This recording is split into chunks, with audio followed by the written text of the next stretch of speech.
Cobb TV. Watch your life make sense.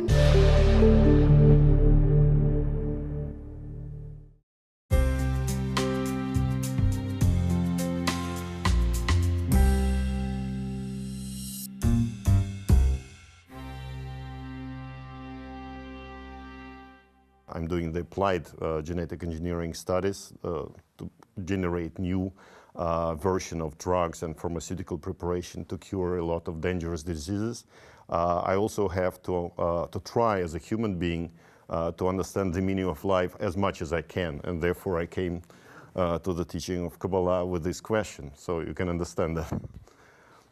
So practically the main question which comes to me, how you will combine this teaching with the very pragmatic and materialistic studies as genetics. What I would like or can say is that science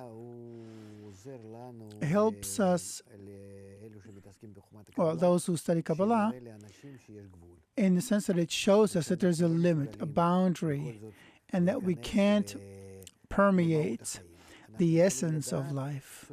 We can know the superficial form of life, like physicists, those, studying protons and electrons and other, atomic particles. But for us, there's not such big a difference, because you deal with, those who deal with physics and biology deal with an outer form of expression of life. And so the question about the meaning of life remains, for both physicists and geneticists, unanswered, and they will not be able to discover it. But the good thing about science is that it brings you closer to a wall, to a boundary, and you see that there is no further progress possible, like in today's quantum physics or in geneticists. In genetics and in molecular biology. We'll get to it. And the essence of life, the meaning of life, to know that, you have to rise to a different level of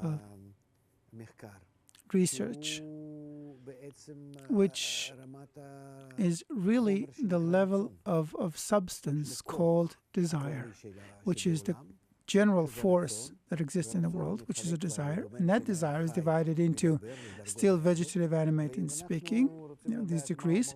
And if we want to know the meaning of life, then we have to study that desire, where it comes from, how it evolves, yes, how the desire itself evolves, not the outer expressions of it, like manifestations like in atoms or molecules.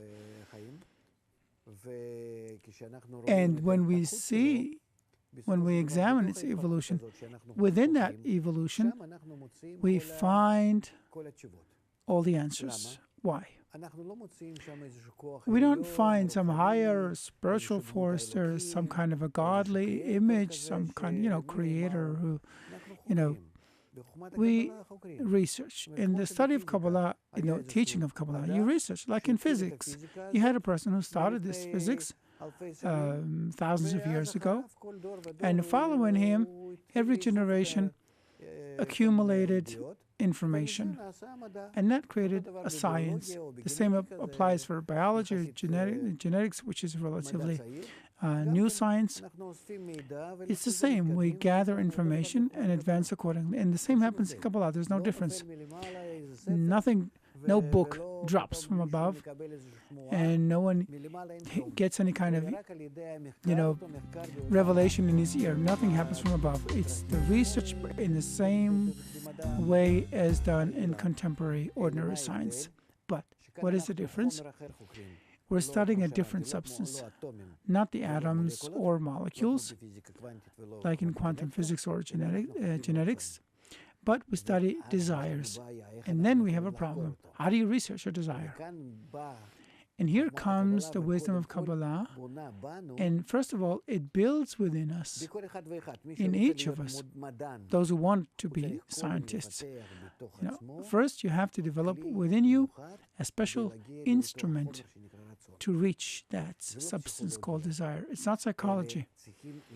You need to penetrate the desire and see how it changes, and what are those changes in it as it evolves from the beginning of its creation to the end of its creation.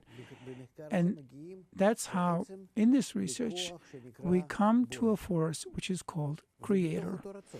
It's all within that desire. Let's say you were studying your living material organism, yes, and in between those acids and molecules and whatnot, deeper and deeper in you'd research until you found the initial primordial force, which is first of all common to everything because it's the basis of all materials. It controls everything because it sustains creation, the whole of it. And from that force emerges everything. The Mendeleev, the table of the Mendeleev table, and all the biological and chemical forms, and it takes them through all the forms of evolution from the very beginning, where you see that force existed first, and from it material began to evolve. Yes, a desire, and the desire evolves into all kinds of forms, and you see, the more you delve into it, you see the end of its development. And everything emerges from that science, which is called Kabbalah. Genetical material, it's a very stable thing. It's passed through generation, and we're practically having the verses, the code, the book of how we are built and the whole life is built, all the forms, written, millions of years ago. And with all the progress or evolution, as we call it, it's still the same. So it was given, it was written, it was a kind of assembled, and it's a very complex one. We're just at the very beginning of unraveling actually what it is, how it's written.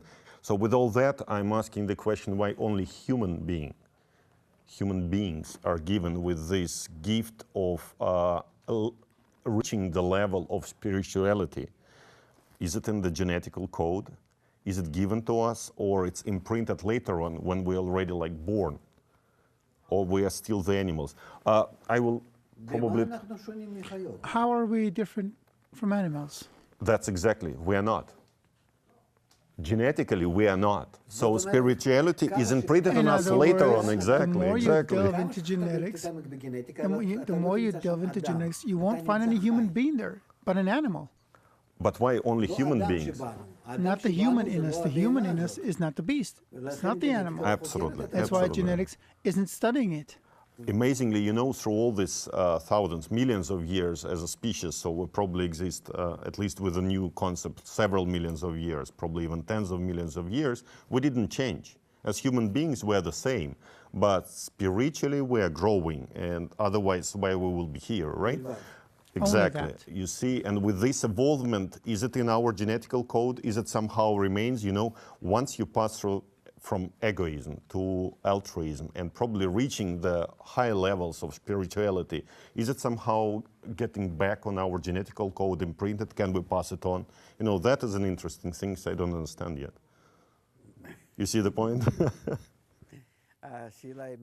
Well, that's an interesting question, but the answer is simple to it, really. We're animals. We don't change. What changes is only the human in us. Either the corporeal human, as we acquire information about our world, and our egos evolve more.